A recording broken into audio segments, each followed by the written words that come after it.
Hello everyone.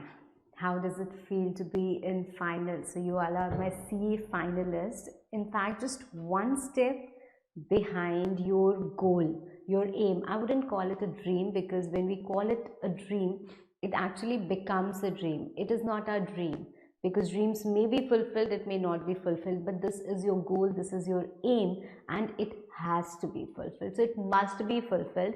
We will take every effort that is needed to reach to our goal, right? So this is our aim, CA, and we are just one step behind it. Now this is the huge step. This is one of the difficult throughout your journey. I am very sure that CA finals is going to be most difficult phase of your life, right? But this is going to be the most enriching phase also in terms of knowledge. So you are not going to just get any superficial knowledge at this level. It has to be in depth, it has to be advanced, it has to be detailed. Of course it will be fully exam oriented because ultimately our goal is to clear our exams, but this particular knowledge that you are going to gain at the final level is actually going to help you in your professional journey. Trust me, it is going to help you. Unlike the Pythagoras theorem or anything that we have read in school, of course it doesn't help you, but it also helps you to develop your brain somehow. But this is practically going to help you. So be very attentive right from the beginning. We are going to start our first class of CA final law. I am here as your law mentor, CA Shivangi Agrawal, and this is going to be our journey, no one else's. Our journey, that means not yours, not mine, it's going to be our journey. And so are our efforts also. Ma'am, what do we have to do? I am going to guide you from scratch. I know you are all grown-ups, you don't need that spoon feeding, and of course I'm not going to spoon feed you at all, but I'm going to guide you in such a manner that you don't have to waste a single moment of your time in thinking what has to be done or how this has to be done, right? So everything I am going to tell you, I hope you all are ready with the three materials that has been provided to you. One is the chart book that I think you can see on the screen over here. The other is the question bank, right? So in this we are going to solve, I think around 150 questions maybe, or even more than that, right? So we are going to practice so many questions that you will never have a complaint, oh my god ma'am, I don't know how to write. You just go with the flow, and as you go with the flow, half of the things you are going to learn in the class itself, and you will have immense writing practice. So don't worry on that part at all, because this CA final law is one of the most difficult subjects. Not because it's very difficult, I would say, but because students don't get good scores in this particular subject. And the reason being, I know you have heard it repeatedly and a lot of times, I'm sure, but trust me, this is not something that I'm saying superficially. This is something that I'm saying out of experience, experience of not just me but all my students. The one who has started practicing law, not in terms of law practice and code, but in terms of writing practice, they have increased their scores, I would say, by at least 20 marks, at least 20 marks, right? So right from the start, we have to keep our focus on everything. We have to understand well. That is, first thing is to gain conceptual understanding. The second thing is to learn law. The third thing is to revise it properly, and the last thing is to present it properly, right? Whatever is there in our mind, we have to present it. Sometimes students face a problem that they are not very good at language, so they won't have that writing skills. It's not about their writing or their speed, they don't know how to frame sentences. So over the period of time, if you continuously keep on practicing this, you will develop that also, right? So from every chapter we have a lot of questions, I would say, and we are going to practice them one by one. This is going to be in the class itself, nothing that you have to do on your own. However, I have designed my question bank in such a manner that there are a set of class questions, then there are a set of self-practice questions, and there are MCQs, right? Because MCQs are asked in examination also. So there will be proper MCQs, everything, don't worry about it. Self-practice questions are a kind of repeated questions and the easy ones that you can attempt on your own to decide that, okay, I have understood this. Okay, I remember this. So that's going to help you in class questions. Of course, we're going to do in the class itself. Now, before we begin with our chapter and before we go on to understand what our subject is all about, what is the coverage of our subject, let's first recall certain basics. I know at the final level you all very well know about the basics, how an act is passed, how law is made, who makes law and all that part, but still I believe that there are certain set of students who have cleared their CA inter by self-study, and kudos to that. But what happens is you might have missed that minute guidance or that is needed, right? That is needed to get your base absolutely clear. So that might have been missed. So just for that sake, I am going to briefly, in a very brief manner, I am going to recall about our basics so that as and when we progress our subject, we don't face any problem. See, if you if you were not very good at law at the inter level, doesn't matter. Trust me, doesn't matter. Whatever is needed for you to know, you will get to know now. Okay, so you don't have to worry about your basics because we are now going to develop our basics also. Fine. See, I hope you will be able to relate. A lot of students, when they are in class 6th, 7th, 8th, 9th, 10th, they can perform so well. Although they are intelligent students, but might have been the case with you also. You wouldn't have got very high marks in 6th, 7th, 8th, 9th, 10th, and suddenly when you stepped into class 11th and took commerce, you surprised everyone, all the teachers with your result. Oh my God, you were such a bright student. And how did this transformation happens overnight? Well, the reason being that your basics of science, physics, chemistry, they were not so good, and that's why constantly in 6th, 7th, 8th, 9th, 10th, you were never able to outshine, right? But in class 11th, you were given new subjects and you started the subject with a lot of interest. You developed that interest for accounting entries, journal entries and all that, right?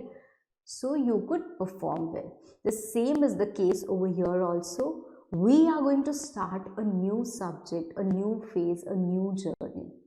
If you focus right from the start, you will develop interest in the subject and you will outshine. But if that focus is somewhere lost in the beginning, and then there's going to be a problem, right? Either it be note of currency, that is money, or it be your degree. You don't get it like that. You have to earn it. So you have to put a lot of efforts, right? Lot of efforts in just doing what I am telling you to do. If I tell you to focus, just focus. If I tell you to write, please write. Don't just think, oh, I'm going to write it later.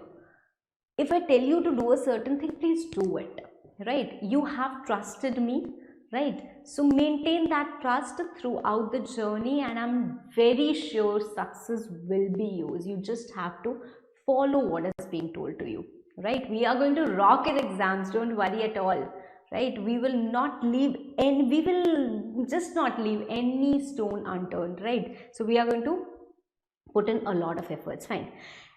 Now, first of all, the basics part. So, we are going to start corporate and economic laws. So, we are going to read about laws, some corporate laws and some economic laws. What are economic laws? I'm going to tell you later as and when we start this. But what is law? That you need to know right from the beginning. Is it an act? Law is not equal to an act. Law is a wider term which includes an act, rules, regulation, notifications, circulars, ordinances, a lot of things. They all comprise, and together we call it a law. What is a law? Law is basically a set of rules and regulations to do certain thing. If I am driving on road, I have a certain set of rules that I have to follow, right? Motor Vehicle Act. So certain set of rules that I have to follow because I'm driving. Why are these rules made? For our own convenience, for our own ease, right? And for running the country, we need laws, right? We need rules because we all are living, we all are sharing a space. So we need certain rules, then only we can live peacefully. Otherwise, we cannot live peacefully without any set of rules. So we need rules for everything. As and when need is felt, the rules are made. Okay, fine ma'am, we get it. Who make rules? Rules are made for us, so we should be making rules, right? That is what exactly happens. We are the ones who make law. Oh my God, ma'am, you're surprising us. We thought central government makes rules, but you are telling we make rules. How do we make law? I mean, I haven't made any law yet, and you're saying that we make law. See, we certainly make law. Supposedly, someone gets an idea that this should be a law, this should be a rule which should be made and which should be followed by everyone for better, for some ease. Now this particular rule has to go to everyone, has to go to every household, and we are going to ask people, oh, do you approve this law? Do you approve this rule? These people are going to say, yes, I do, no, I don't.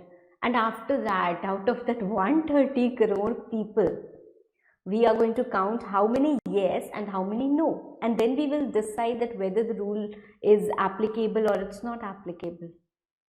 We cannot do that. Since we cannot do that, we have our representatives. So we elect people to do that, right? So we have elected people, they are the part of Lok Sabha.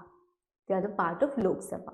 Right, we go for two elections, state elections and central elections, right? So state legislative assembly, we elect for that also, and that people actually ultimately become the part of Rajya Sabha, right? So whatever, we have two houses, House of States and House of People, right? House of People, that is Lok Sabha, right? So we have two groups. We have two groups of people who are actually representing the whole nation. So they approve law on our behalf. There is any rule which is drafted, that is a bill. It goes to Lok Sabha. The people out there in Lok Sabha, what do is they discuss and they pass it. Okay, we approve it. It goes to Rajya Sabha, they also approve it, and then it goes to the president. Lok Sabha, Rajya Sabha and president, they are collectively known as actually parliament. And our Constitution of India confers power to Parliament, to state legislature, and a combination of two to make laws. So the supreme authority is Constitution, which has given powers to these people to make law, which is nothing but ultimately us, right? So the whole nation is actually making law, and the power has been conferred for making law by Constitution. For all the central matters, we have union list, we have state list, we have concurrent list, right? So for all the central matters, Parliament has the power to make laws. Okay ma'am, we get it. So we know that how an act is passed, a bill is drafted, then it is published in newspaper for suggestion. Firstly, it is passed in Lok Sabha, then to Rajya Sabha, and then finally it is sent to the president. President gives an assent, and whatever draft of rule we had, it becomes an act. So now it is a law, and it has to be followed by everyone. Act is a set of rules and regulations in a you can say standardized form for a particular thing, right? Like if you have to run a company, you have Companies Act. So everything related to companies there in that set of these are what? These are set of rules and regulations only, which are drafted, which are approved, which have to be followed by everyone who is running a company, who is dealing with a company, who is related to company. Clear? That is one set of thing. Fine, ma'am, we get it. Now, we have a misconception that central government is the one who is making laws. Do you think central government makes laws? I have told you, the law making authority. Central government is what? Which is the ruling party, I would say. Right, we have elected, say it's BJP. That is central government. Now, just think of one thing. In Lok Sabha, there are some representatives from BJP, some from Congress, some from other parties. So this is a collective combination of people, not just from the ruling party, but from other parties also. So it's not just the government which is in power right now, but it is all the representatives. This is a legislative body. In India, we have three bodies. Legislative, that is one which is making law, that is parliament, right? We have executive body, the one who actually executes. Law is being made, Central Act is being made, Companies Act tells you to file annual return, but to ensure that how people are going to file annual return, when it is to be filed, whether people are filing or not, what has to be done for not, all that part, execution of law which is being made, that is done by central government. So that is being actually done by the ruling party, because they have come into picture to run the country, to run the nation. So how do they run? By making sure that law and order is in order actually, right? So that's how they are going to do it. How they do it? Through different departments, through different ministries. We have Ministry of Corporate Affairs. We have Ministry of Corporate Affairs. This is a ministry to handle corporate affairs. What are corporates? Corporate, that is company, corporate, that is LLP. We have read about body corporate, we know these basics. So anyone who has that features of body corporate is a body corporate, right? Features like perpetual succession, limited liability, artificial person and like, right? So these are the features of body corporate. So any entity which has these features is a body corporate. These corporates are being managed, their affairs are being managed by this particular ministry. That is Ministry of Corporate Affairs. So they are responsible, they are an executory body, I would say. Fine. So we know that Parliament is a legislative body, then we know that central government is an executory body, and we also have a judicial body. Judicial body, the ones they are responsible and for interpreting law. If I am not satisfied with something, I move to the court, I file a suit, and then the court decides, no, you were correct and you were wrong. So this is how we read this particular law. Law has been made and this is how you have to follow. So courts are one who are responsible for actually interpreting law, right? So we have these three bodies. Now, since we are up to corporate law, that means law relating to corporates. Law relating to corporates. So we have to read about basically company law. Okay, ma'am. Before we go on to our subject overview, in corporate law we have Companies Act. So by union list entry number 97, that is the residual entry, Parliament gets the power to make law with respect to companies. And so Parliament has introduced a bill and has passed the same. And we have Companies Act 2013 as of now to regulate a form of business organization which is company. I hope so far things are clear. We move to our subject. Once again, I am going to remind you that you have to be a sincere student. We have, I would say that humans are born in almost every house. We have humans in every house. But do you think humanity exists in every household? Likewise, we will find children studying in every house, almost every house, but we don't find a student in every house. Now, what is the difference? Are we not students? What are you telling? Are we fake students? You're not fake student, and in fact all my students, they are true students only because they so sincerely and so dedicatedly, so passionately they study that I feel so very proud of you. So I'm very sure that this particular batch is also going to be the same.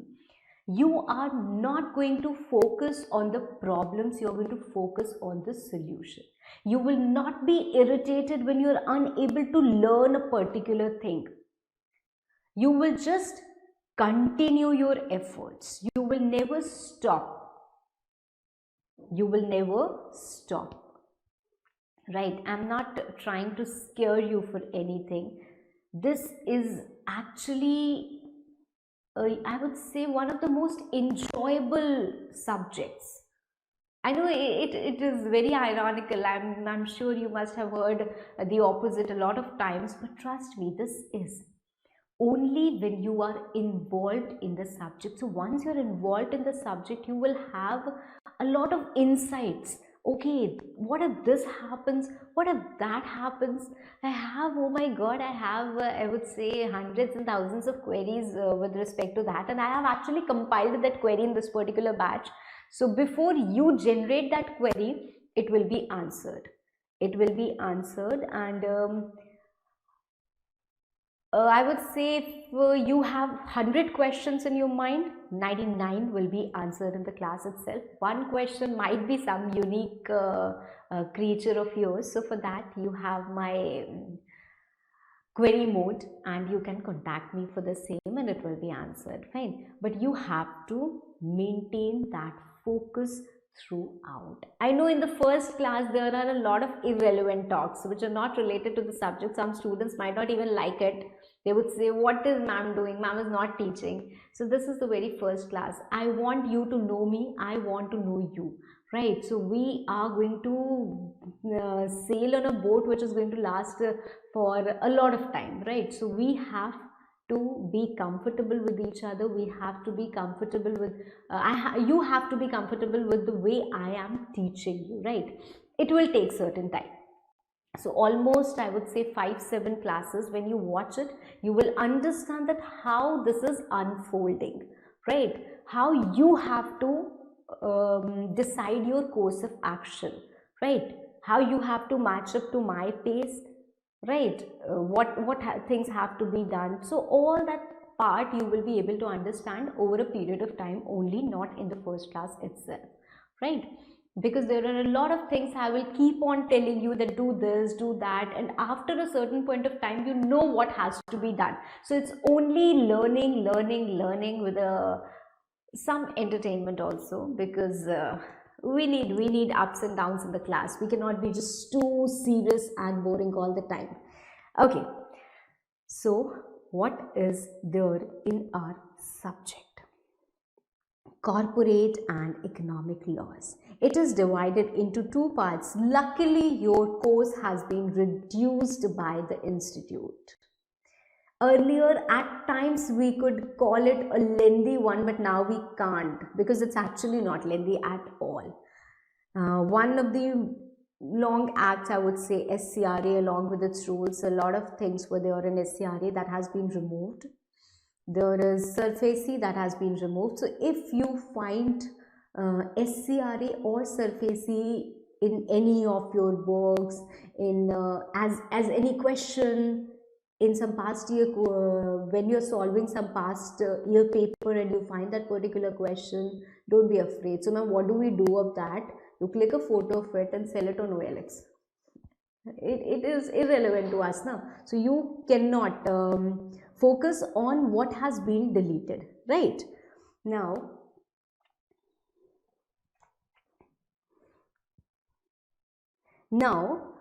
we have part 1 and we have part 2. Part 1 is all about corporate laws and part 2 is economic laws. In economic laws, we have very small topics: FEMA, PMLA, FCRA, ever so famous Insolvency and Bankruptcy Code, Arbitration and Conciliation Act. All this collectively comes up 30 marks. Of course, we have MCQs also. Which are being asked in examination. So what 30 marks I'm telling you is comprises of MCQs as well. In corporate laws, we have two sections. One is company law and other is securities law, in which you have to just read about one act, SEBI Act, and some SEBI loaded regulations. Clear? In company law, we have a huge portion to cover. Company law is not something which is new to you. You have read Companies Act before also. At the foundation level also, you have got some idea of it, and at inter level, oh my god, it was again is quite something, right? So till the chapter of audit and auditors, till section number 148, you have already read it. Starting from section number 149, you are going to read it. We know that our Companies Act is divided into 29 chapters. How many sections? I am sure you know the sections, but if you're not prompting it, one more point to be noted, you have to prompt every time you're being asked something, no matter I'm hearing you or not. You have to prompt. That will help you boost your confidence, and that will help you be involved in the class, and that will help you in ways actually that cannot be defined. So don't just sit idly. This is not the way to attend class at all. Fine. You have to attend class. Yes, section A. Yes. 470 sections. This is how you have to attend the class. Because you are not just a child who's studying, you are a student. Right? So we have 470 sections, and starting from section number 149 till 470, along with a lot of rules, we have to read about company law. Before we start again with our Companies Act, some things that you must know. We are reading Companies Act. If we talk about the authorities under the Act, this is something that we are going to write.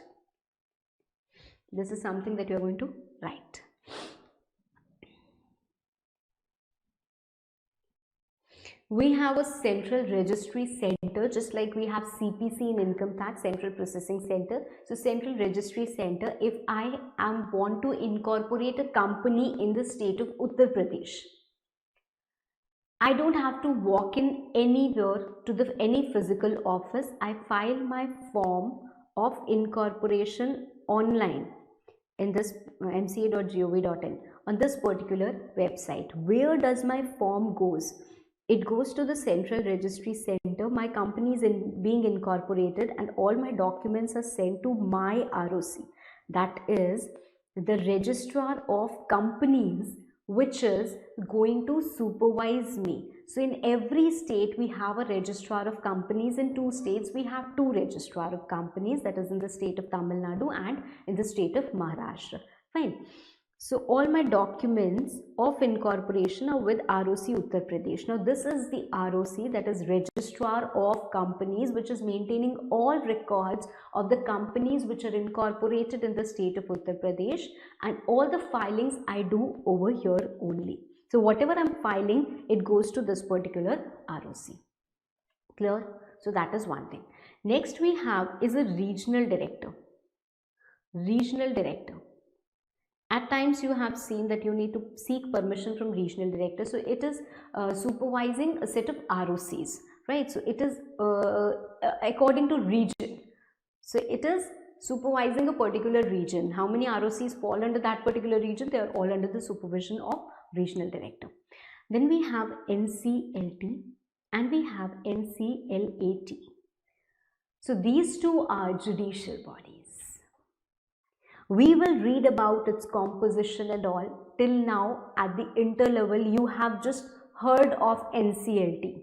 Okay, NCLT does this, does that, but now you will actually read about NCLT. We have a proper section for that, for the same, because NCLT is constituted under Companies Act itself. But what does it do? If we have any problem in the normal circumstances, we move to court. If we have a problem over here for corporates, we move to NCLT, right? So that is what you need to remember and know as of now, right? So we have these authorities. Apart from this, there is Central Registry Center, and we have this MCA, right? And at times central government also comes into picture, right? So these are the things that you must know about Companies Act before we begin. I hope that's clear. Okay, fine, let's now start our class. So the first thing that we are going to take up is this particular part, company law. We will start with chapter number 11 till chapter number 10 was audit and auditors, which you have read at the CA inter level, right? So now chapter number 11, which is okay, let's start directly. Okay, appointment and qualification of directors. Chapter number 11 of Companies Act 2013, comprising of sections 149 to 172. So there are a lot of sections that we are going to read, right? But before that, since we are starting with the class and we are starting with a very important chapter, I would say the most important chapter of your syllabus of your course, which needs a lot of attention, which has a lot of questions to practice, because I would say almost 7, 8, 10 marks questions asked from the chapter of directors.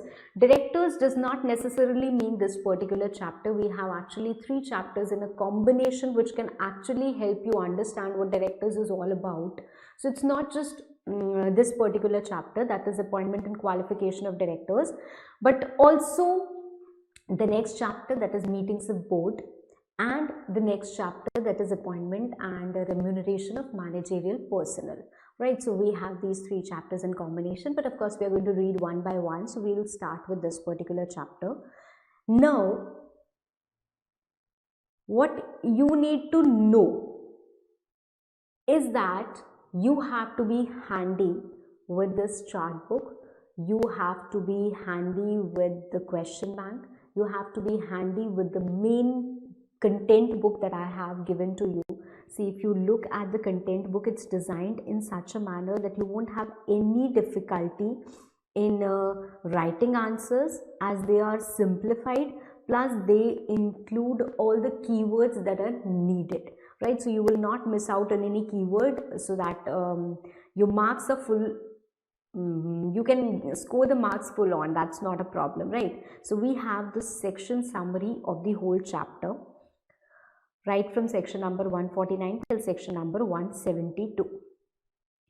What you have to do is, apart from these 3 material that I have provided to you, you have to maintain a copy, a diary, a notebook, whatever it is.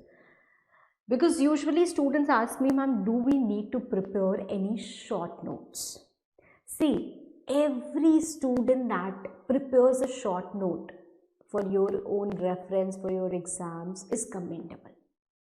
Having said that, I understand your time constraint, right? So I have already given you the set of charts, because even if you go out to make any short notes, you might skip any particular section. If you are making short notes with me, you might skip some sections, some are there, some are not there, some point is written, some point is in the book. So it will lead to a lot of confusion as to how do I revise from here. It will lead to certain confusion. So there is a chart book that has been given to you, which comprises of all the sections. In the sequence you should read it, but you have to keep a highlighter ready with you and a pen and copy. Whatever extra points I'm telling you, you will note in the book or in the chart book. Whatever important points are there in every section, you're going to continue highlighting the same in the book, so that whenever you read a book, whenever you open a book for a fraction of a second, that highlighted portion is read by your brain and it is there in some subconscious mind. So every time you open it, intermittent vacancy, 3 months. something is fed to your brain and it leads up to a lot of information stored out there. We don't realize, but it does, right? So you are going to use a highlighter for sure. This is something that you must do. Now, for what the copy is, because we don't have to maintain short notes as you are giving it to us, what is the copy meant for? See, at a lot of times I would start the section with an example. I'm going to give you a situation, and based on that particular example we read this section, right? So these examples are going to be noted in your copy. So you write section number 149, that's it, and you write whatever examples I'm telling you. This is for your understanding, but it helps in two ways. Firstly, if you are writing with me, you are involved in the class and you don't feel sleepy. If you keep on listening like this, you might feel sleepy, which is the truth, right? So you will not feel sleepy if you're writing. Plus you are involved in the class. It helps you to develop your writing practice also. And if at all, maybe you are reading after 1 year and you don't get it why this particular section, so you will find the framework to that section in that copy example. So you will ideally not need that copy at all, but at times you might need it and you can refer to the same. In that copy you will also write answers. What answers, ma'am? See, we are going to discuss the question bank, right? Although full answer is also given to you in the question bank itself, right? So when you are reading the question bank, you can read the answer also. That's not a problem for you.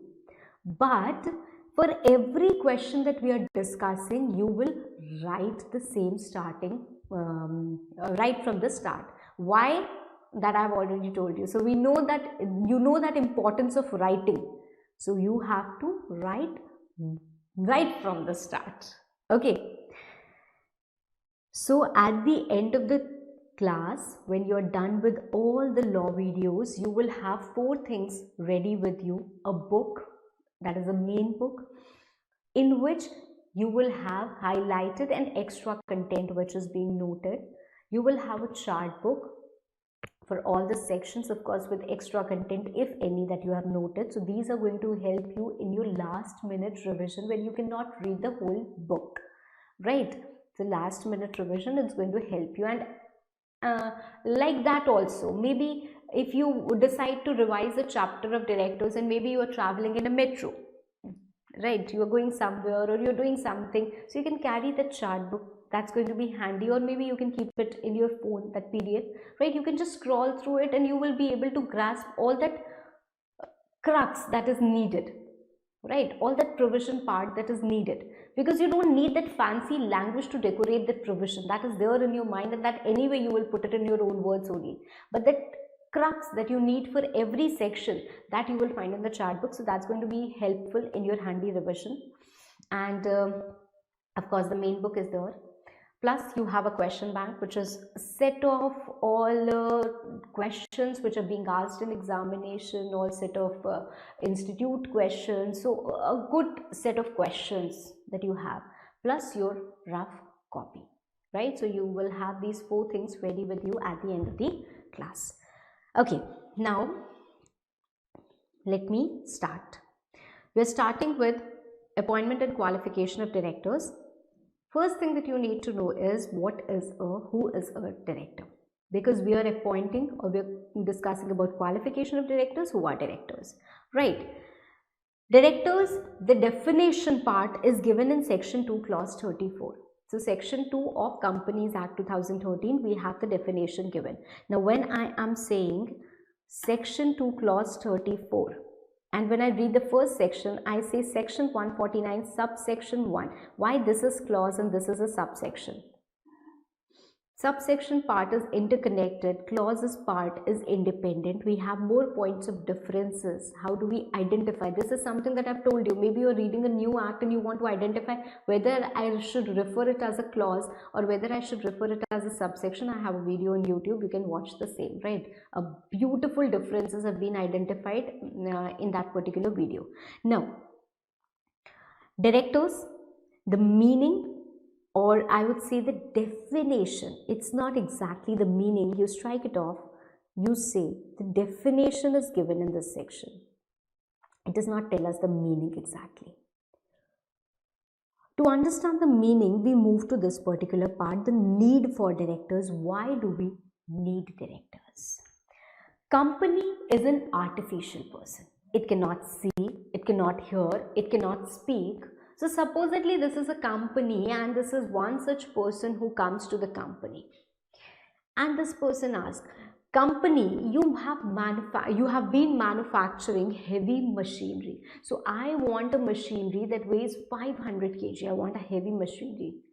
What will company say? The company can't say anything. Okay, you don't say, you show us something. Yeah, you show us the machinery, you enter into a contract, you sign the same.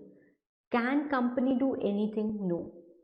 Company has just got a legal identity. It cannot actually do anything on its own. So why have we formed a company? To avail the benefits of this company.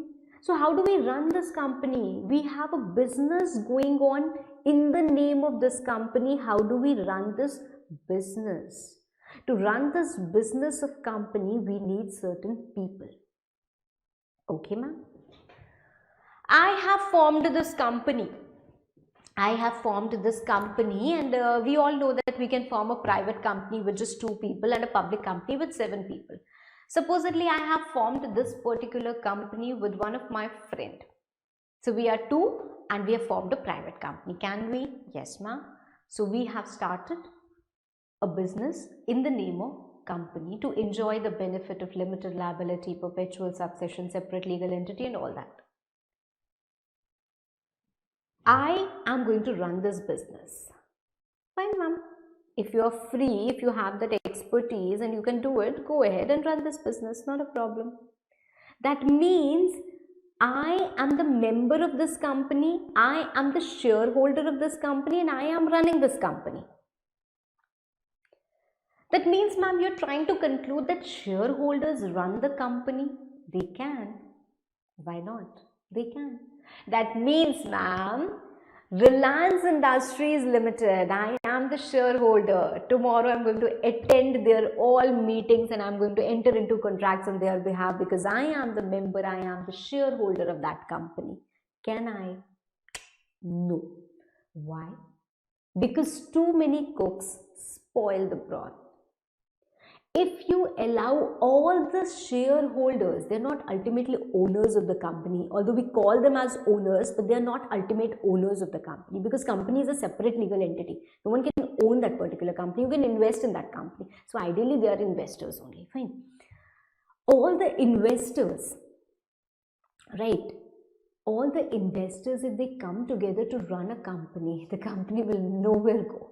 It will lead nowhere and it will be wound up within, I would say, 1 day, right? So all the shareholders cannot run the company. Just like we all members or we all citizens cannot run our country, we elect our representative who are answerable to us. Likewise, since we cannot run the company, we elect our representative to run the company who has that expert knowledge, right? Who we believe is going to be able to do that. That can be one amongst the shareholder also, or it can be some other person also who is not the investor of the company, right? So we elect someone to run the company. That person is known as director. So why do we need directors? We need directors to manage the company, to give a direction to the company. Fine. That is one such point. We have another point, that is section number 149. When we read section number 149, the first thing that we are going to read is every company needs directors, must appoint director. So section 149 also mandates the requirement of director, because throughout Companies Act tells us how the company will run. Companies Act tells us how the company will run, and company is being run or is being managed, or the decisions are being taken by 2 bodies, that is shareholders and we have board of directors. So some powers are with board of directors and some powers are with shareholders. Ultimately, these board of directors or directors are also accountable to shareholders, right? So appointing these board of directors is mandatory according to section number 149. So why do we need directors? One thing is to manage the company. Second thing is because their requirement is mandatory according to section number 149. Fine. Okay, ma'am. We get it.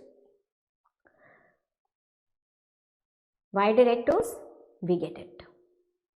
Company is a separate identity. It cannot take decisions on its own. So they take the decisions, and further section 149 also tells us. Fine. Okay.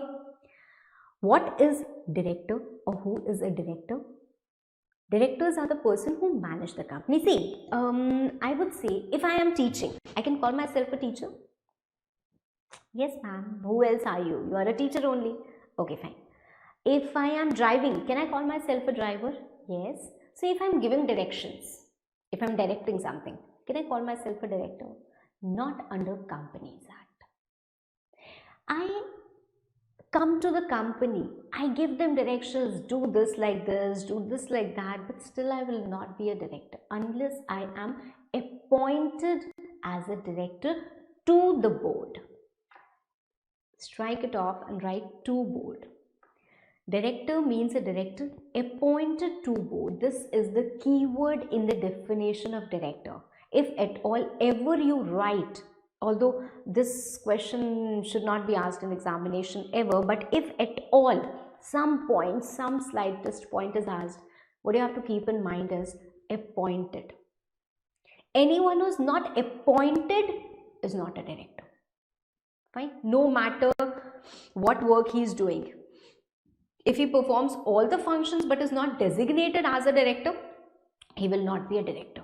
As the definition of director is exhaustive, it does not leave any scope for other people to be treated as directors. There is no concept called as deemed director. A director, if you are appointed as one. If you are not designated as a director of the company, you are not a director. Right? Very specifically that has been stated. Okay, fine, ma'am. Now, see, we have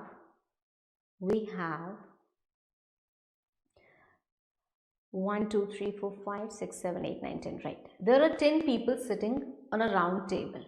These are directors. These are directors.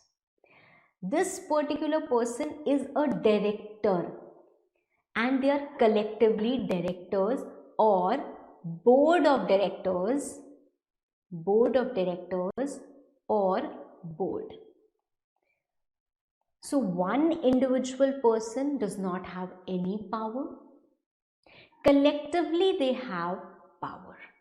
They have collective power.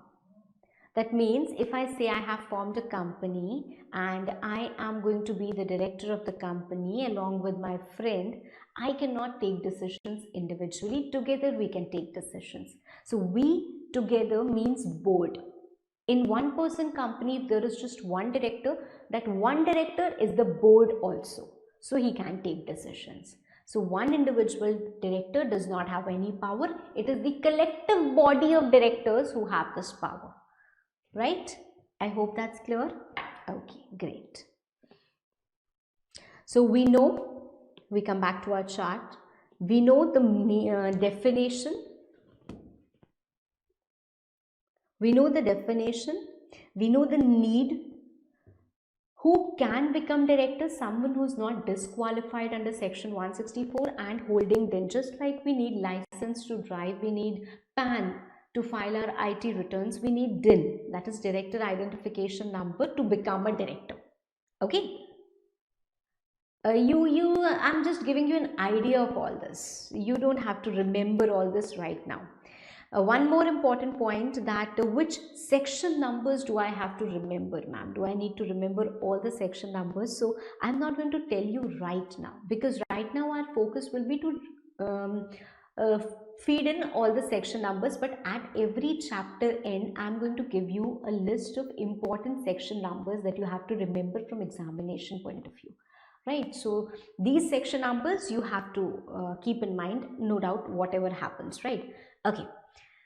Now, what do these directors do? They manage the company. Of course, they have the duties as given under section 166. They are being paid. So according to chapter 13, they are being paid. We have different directors. These are not exactly types of directors, but you will read about these directors. How can I become director in a company?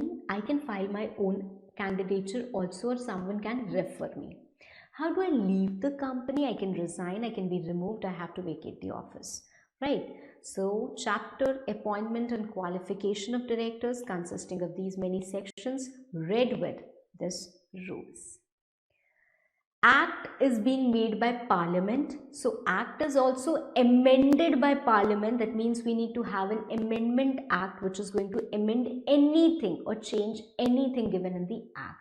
But rules are not made by parliament.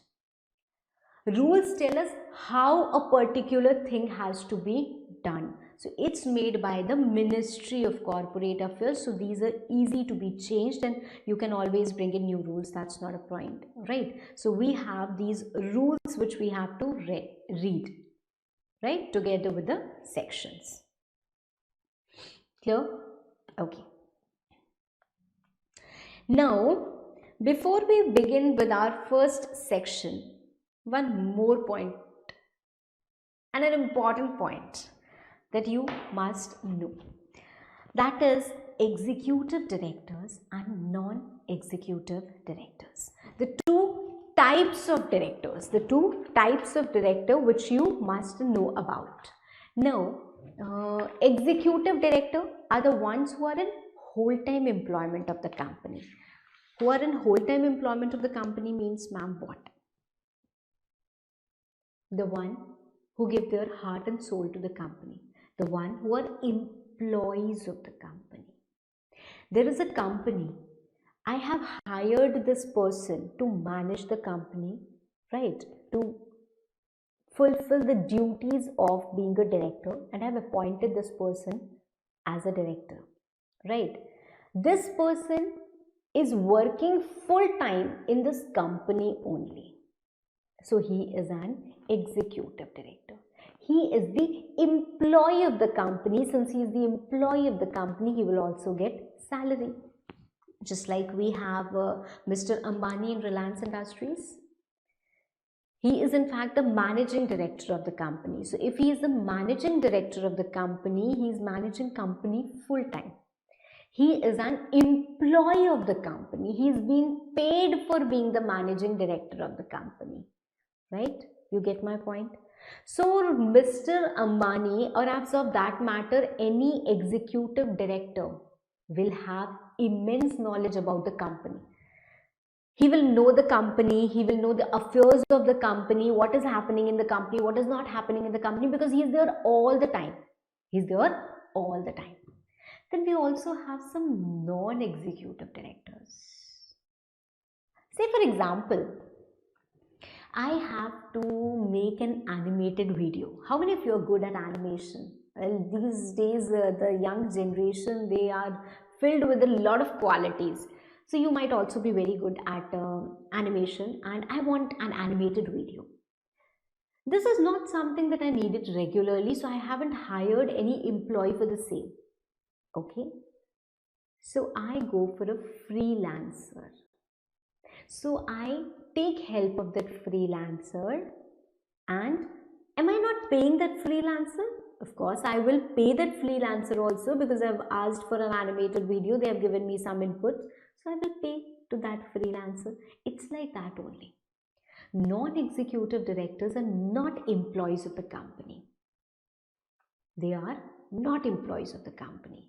They have some expert, they have some tremendous knowledge, and we want them to visit our company at times, provide their insights and valuable inputs.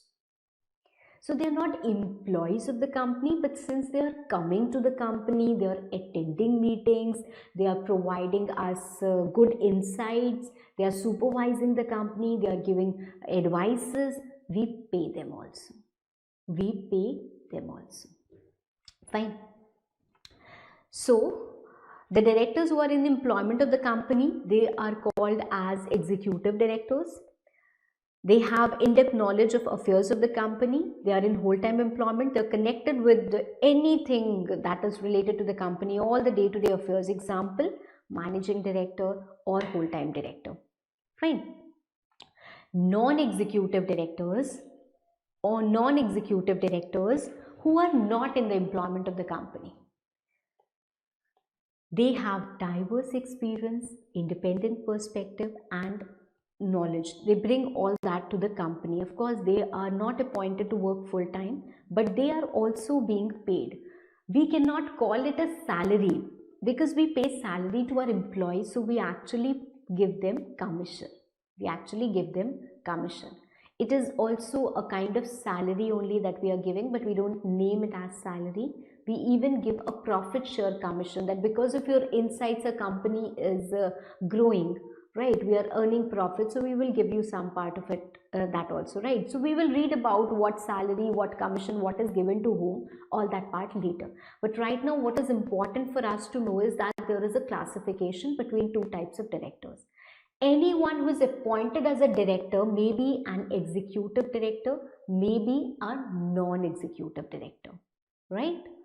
That means you can be appointed as an employee also, or you can be appointed just as a part-time or as an independent director kind of thing, right. They both are appointed to the board. That means if on that board you have say 7 directors, this particular director may be an employee and this particular director may not be an employee. They both are appointed to the board. I am appointing you, I'm not employing you, right. So this particular person is an employee and this particular person is not an employee. Fine. I hope till that part is clear, right. Clear? Okay. Now we come to our first section of this chapter, section number 149. In section number 149, we have to read about 4 things: minimum and maximum directors. We have to read about woman director. Write this somewhere. We have to read about woman director. We have to read about resident director, and we also have to read about independent director.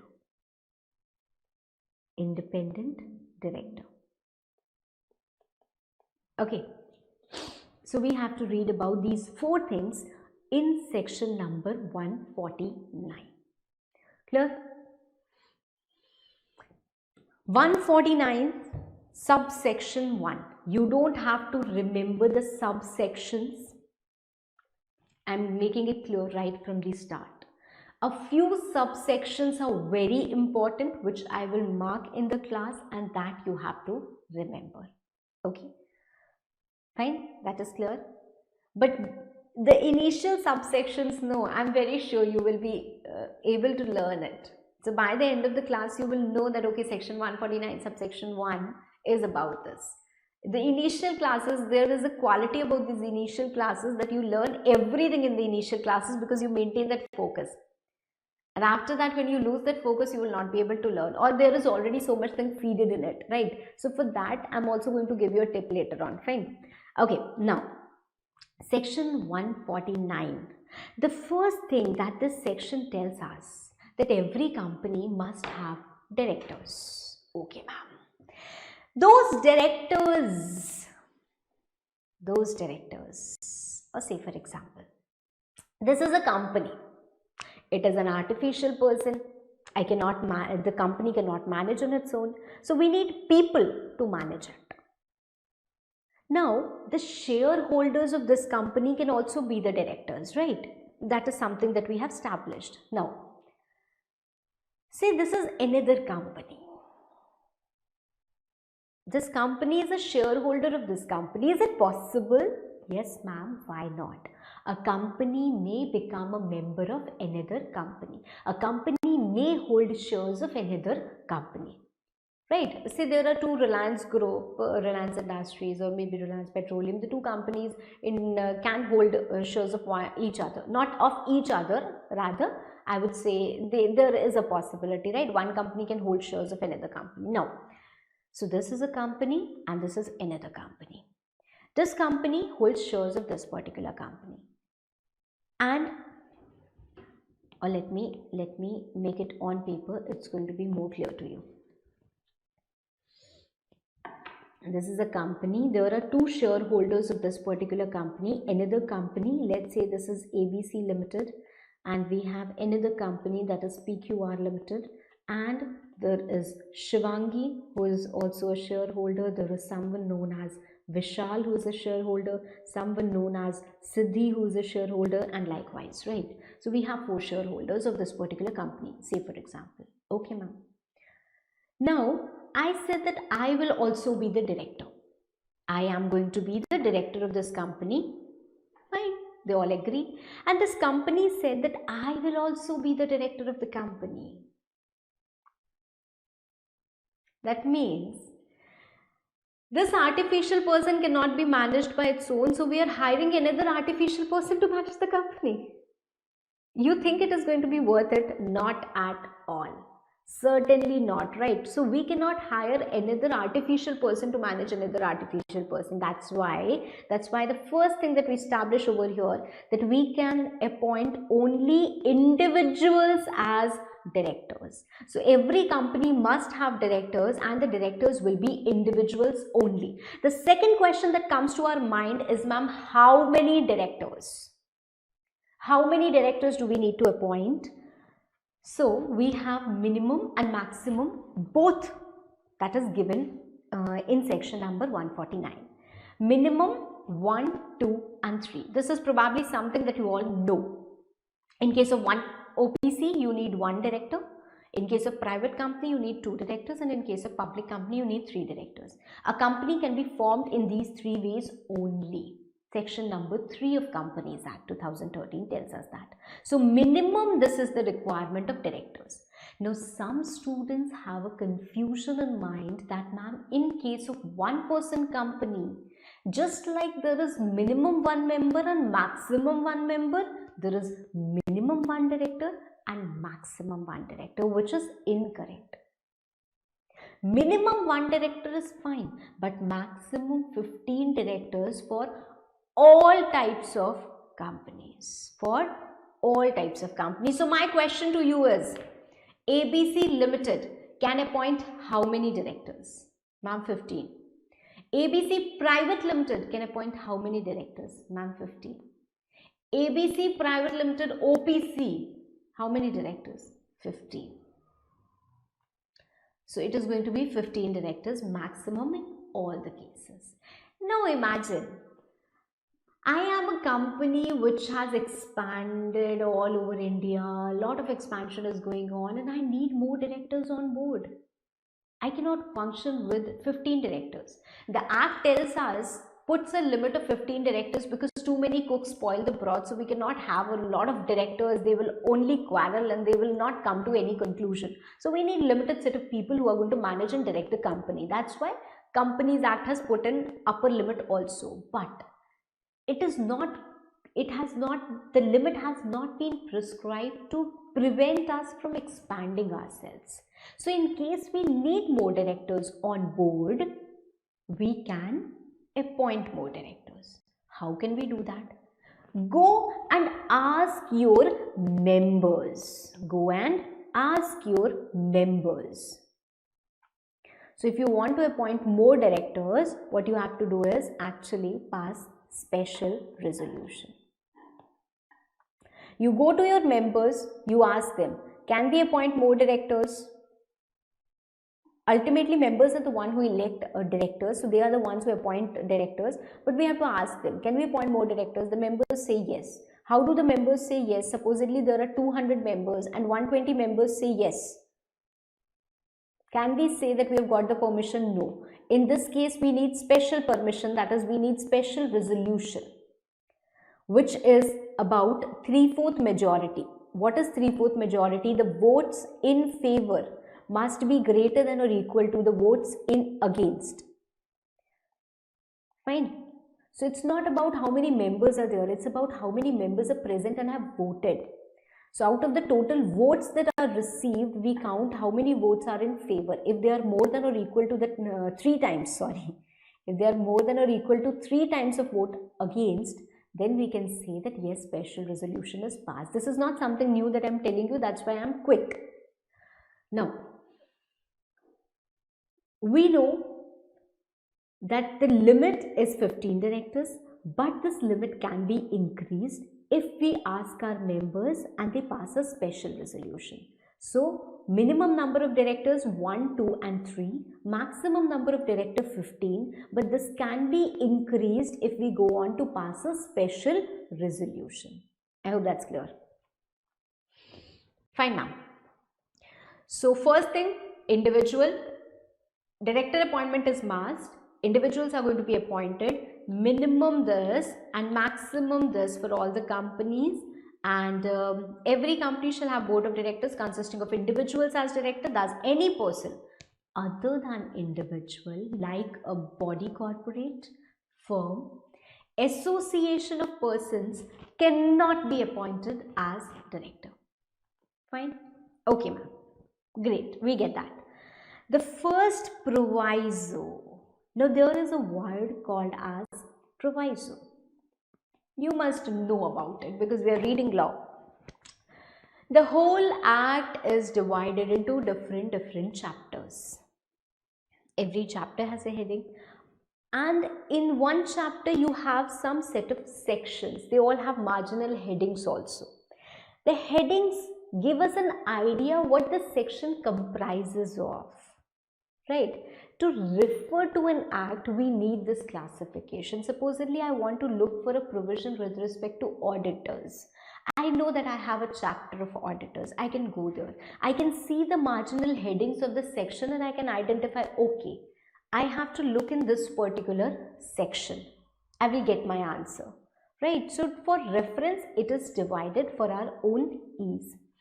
Now, just like it is divided, a section has a marginal heading. In section, you have subsections, you have clauses, you have subclauses, you have explanation, right? All that is known as the provision. All that is known as the provision. Provision, right? That is what is there stated in the section, right? What is the rule? That is the provision. We also have a term called as proviso. This particular thing is within the provision and it states that. It starts with provided that. So you can write in your rough copy, proviso starts with provided that. It is a part of the provision. It is not equal to provision, right? Provided that. A company, right from the start, a company cannot have more than 15 directors, provided that a company may have more than 15 directors if it passes SR. So, first thing is a condition that has been given to you. First thing is a law which has been made. And secondly, proviso creating an exception to the main law. That okay, or this is a rule for everyone except for these people. So proviso creates an exception or provides an addition. Write it over there. Proviso creates an exception or provides at times it also gives you an addition. As in when it comes, I'll explain you again. Fine. So this proviso tells us that a company may appoint more than 15 directors after passing a special resolution. Clear? Okay, ma'am. We come to our chart. We know the minimum, we know the maximum. Now, the next part that we have to know is about government companies. What is it, ma'am? See, have you ever seen that if you go to a private office, or it is often said that in private sector, this much work, these many employees. In a government sector, this much work and these many employees. Right? This is a general tendency that we hear. Right? So, do you think government companies can manage with just 15 directors? Difficult, no? Because they are always overburdened with people, because that's why government employees don't have a lot of work. See, I have no offense to government employees, and my father also in a sense has been a government employee, so I have huge respect for them. But just to make you explain, this is the general tendency that we hear, right? So government companies cannot do with 15 directors. So this limit is not for them.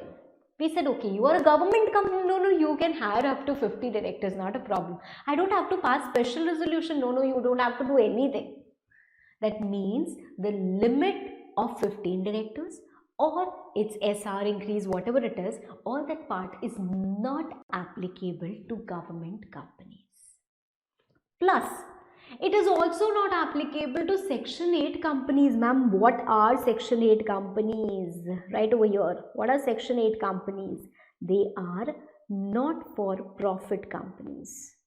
Not for profit companies, or in bracket you can write for charitable objects. The companies which are formed for promoting charitable objects are called as Section 8 companies. Now they are already doing good deeds, no? If we prevent them that no, don't appoint 15 directors, let them appoint, no, right? So they are also exempted. That means the limit of maximum directors and their increase by passing SR is not applicable to which two types of companies? Government companies as well as Section 8 companies.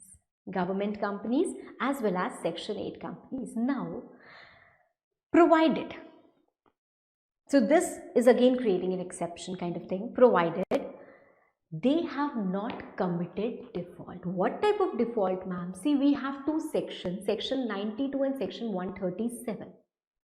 You will learn these sections, don't worry about it, over a period of time. Section 92 annual return and Section 137 financial statements. We have to file these two with the registrar of companies annually. This is mandatory for every company, every type of company. If we have not filed this, you are not doing what you have to do and you expect us to give you exemption. No. So government companies and Section 8 companies, if they have not filed these two, if they have defaulted in filing annual return or financial statements, they will not get this exemption. They will not get this exemption. So my question to you is, if I ask you a question, there is a private company which wants to appoint 20 directors. Can it do so? Yes, ma'am, it can do so, but it has to pass a special resolution to increase the limit. Correct. Don't think that this exemption is available to private company. Whether it's OPC, private or public, you have minimum and a maximum director, the same. Maximum director can be increased beyond 15. It can be increased beyond 15, but by passing special resolution. Simple. Okay. But the limit, maximum limit, does not apply to government company as well as Section 8 company if they have not committed default of filing. Clear? I hope this is clear so far. Now, one important thing, one more thing.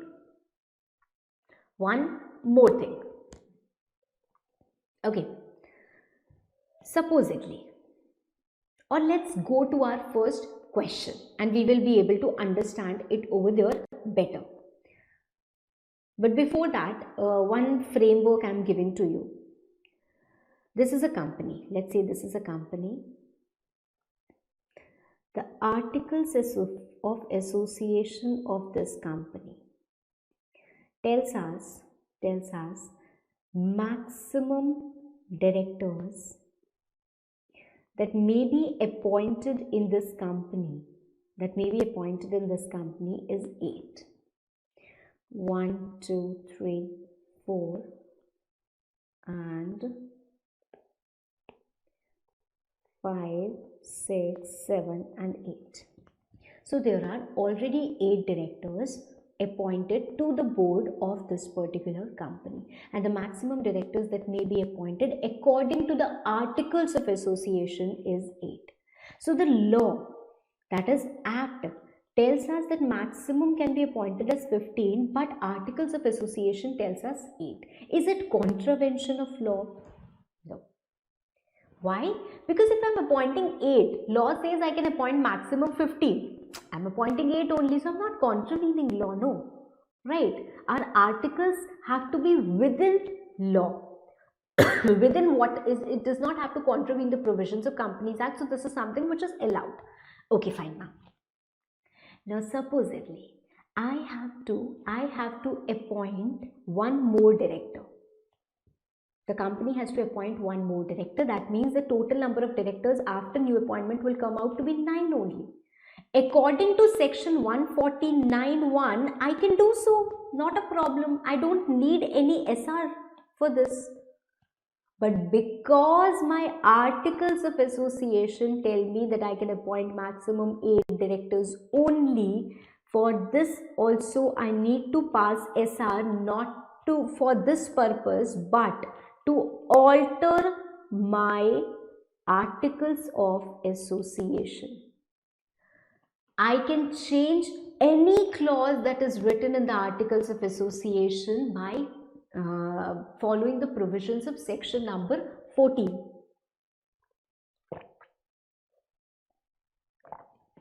Right? So I can alter my articles of association, not a problem.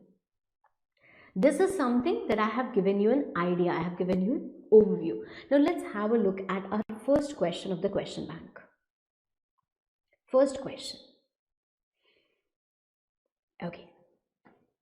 Be ready with your copy. You have to write this answer. You have to write this particular answer.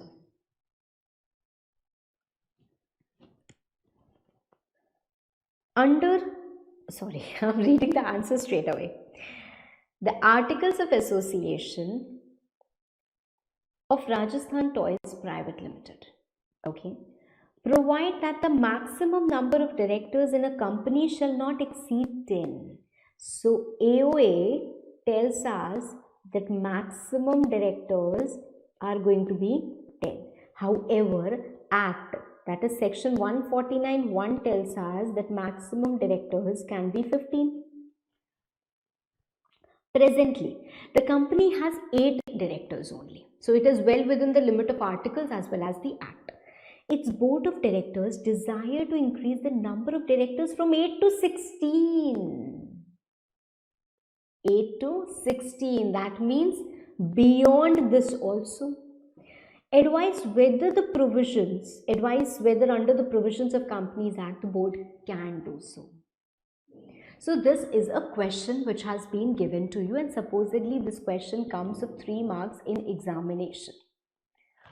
How are you going to write it? We usually have this idea in our mind that first thing that we write is the provision. The second para is the given facts.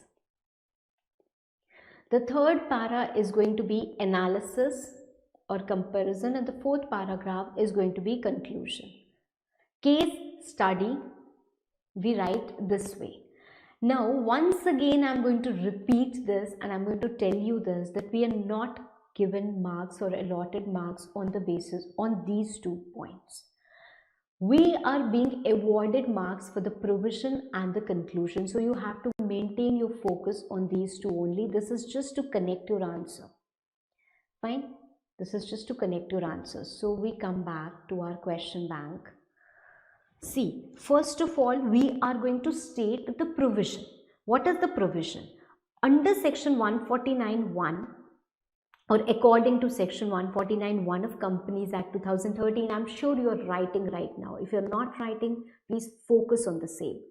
I have just told you the provision and you know it very well right now. So I'm sure you can write the provision. You can repeat it in your own words. What is written over here that you will be able to read. So repeat what is stated in the provision. According to section 149(1), every company shall have a board of directors, which will consist of individuals only, and minimum of 3 directors in case of public company, 2 directors in case of private, and 1 director in case of OPC. Maximum number of directors for all types of companies is 15. First proviso to section 149(1) states that a company may appoint more than 15 directors after passing special resolution. So this is something that we have read, we know from the provision. Now one special point. Though the minimum number of directors may vary depending upon what is the company, maximum number of directors is 15 for all types of directors. We know that this is a private company, Rajasthan Toys Private Limited. So for private company, we have minimum 2 directors and maximum 15 directors. Now, listen to me very carefully. In the given case, we have combined that analysis and conclusion part into one paragraph. Since the number of directors is proposed to be increased from 8 to 16, the company will be required to comply with 2 provisions. Alter its articles of association. So you have to alter your articles of association and you have to increase the limit from 10 to 16. You have put the limit of 10. So you have to alter your articles of association and you have to increase the limit from 10 to 16. Plus, you have to take the approval from members for increasing the directors, not the limit, for increasing the directors from 8 to 16. Articles say the maximum limit of directors 10. You have to increase from 10 to 16. That is the limit that you are increasing, and here you are increasing the maximum number of directors from 8 to 16 by means of SR passed by members at a duly convened general meeting. Simple. Right? So yes, board can do so. For doing so, it has to follow 2 things. It has to pass 2 special resolutions. One is to increase the limit which is stated in the articles, that is to alter one of the clauses of articles of association, and secondly to increase the number of directors. You also need permission from members, that is 3/4 majority SR in general meeting. I hope that's clear, right? So we haven't read a lot of part today, I would say, in the chapter of directors, but we have certainly covered some beginning portion of it, from which of course you have an examination question also. So we have been asked question on this particular initial section also, section 149(1). So you have to understand that we cannot ignore anything. Right from the start, we have to maintain focus. These are not the sections that you can let go of, right? And these are the sections that are going to help you develop the base, right? So I'll wind up the class here itself for this particular chapter. In the next class, we're going to begin with women director. Fine. Thank you so much, everyone.